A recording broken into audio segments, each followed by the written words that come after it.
Well, hearing Randy Newman as opposed to Steve Goodman, and not how Cubs fans drew things up. So welcome to Cubs Postgame Live, presented by Yuengling, the oldest brewery in America. 4-1, your final tally. The defending World Series champion Los Angeles Dodgers, they do a number on the Chicago Cubs in the fifth frame.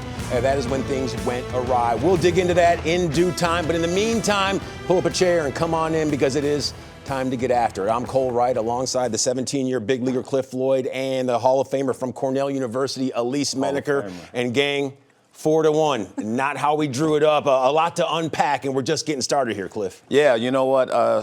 Happy to be back. Yeah, Opening good to day. see you, my friend. A lot going on, but you know what? Look, I'm going to be positive this year. I'm not going to talk about runs and scoring position Cliff, and being Debbie Downer, but think you would say it's that going to be last fun. year? We're going to have fun. Okay. Not going to talk about the free passes, because the Cubs pitching issued We're 8 to positive. the Los Angeles Dodgers. The Dodgers only 1 to the Cubs, at least. You want to win ball games, you got to keep them off the path. Yeah, we'll talk about that in the show, because obviously against a good team like the Dodgers, that's not going to help. Right. Baseball is back. Feels really good to be sitting here with you guys. And really cool that the team is opening up in Japan. I mean, I should be way more tired right now. What is wrong with me? Okay. But we're doing okay. Yeah, I am are ready to You run. That's right. Okay, We're let's go positive, back to please. Tokyo. I know that Alex Cohen and JD, they need to get their sleep on immediately, if not soon. But either way, both of those guys feeling a bit verklempt after the 4-1 loss. But it's no big whoop, because there's still 161 games left to play. Isn't that right? No, that's absolutely right, and I have to figure out what verklempt actually means. I have to watch the video, but yeah, I mean, it was just an incredible atmosphere here. You know, game 1 down, 161 to go. Unfortunately, Cubs on the wrong side of it, but just a pretty cool experience, as Elise said, being here in Tokyo. Yeah, great atmosphere. Fans were really into it. They just ran into an outstanding, pitching performance by the Dodgers here tonight. Yamamoto was just really, really good. That split finger pitch is nasty, and the guys coming out of the bullpen were dominant as well. The Cubs really weren't able to mount much of a threat at all from the third inning on. They had Ian Happ had the infield single in the third, and then the only other base runner they had was John Birdie when he got hit by a pitch. So you can't even lament lost opportunities, because there were no opportunities. Hey, fellas, I know it's early, but atmosphere-wise, was it pretty much as expected for you? Yeah, I mean, I think that whenever you have Shohei Ohtani starting the season here, the standards are set a little bit higher.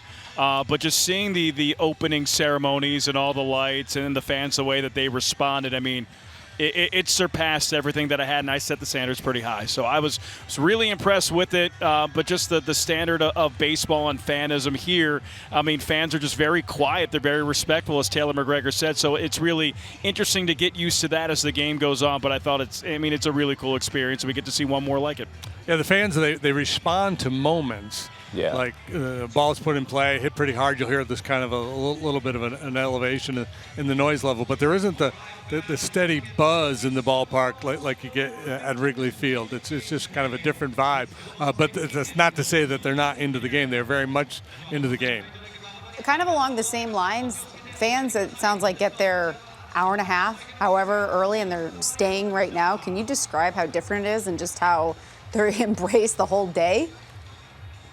Yeah, I mean, the gates open, so it was a 7 p.m. game here in Tokyo. The gates open at 4, and, JD, I would say, by like 4:30, it was over halfway full, and you look down on the field, and it's during batting practice, and it's bedlam. I mean, it's a really unique scene here from the time that the gates and the doors open to the end of the game. I mean, the game's been over for 15 minutes, and it's still 75% full, so they are here from the beginning until the end.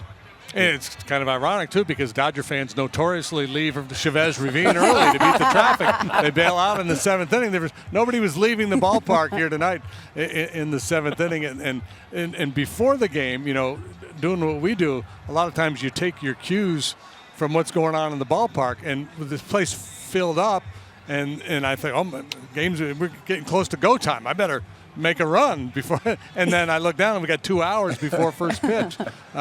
So they were here early and they're staying late. Yeah, in Los Angeles, they normally arrive in the 4th and leave somewhere in the 7th inning. But if that was the case today, they got there just in time to see those Dodgers put some runs up against the Cubs. Unfortunately, not the outcome everyone was looking for. But guys, either way, game number 2 of this 2025 campaign, it'll be coming our way tomorrow, and you will be all over the call. Can't wait to hear you fellas in just a little bit, because it is inching closer. And here is the final out of the game. Yep, Matt Shaw not able to catch up with that one. Tanner Scott throwing absolute tablets. As for Shota Imanaga, he got the Cubs off the runway nice and nifty, 4 innings. He was clean. So here's the skipper on Shota.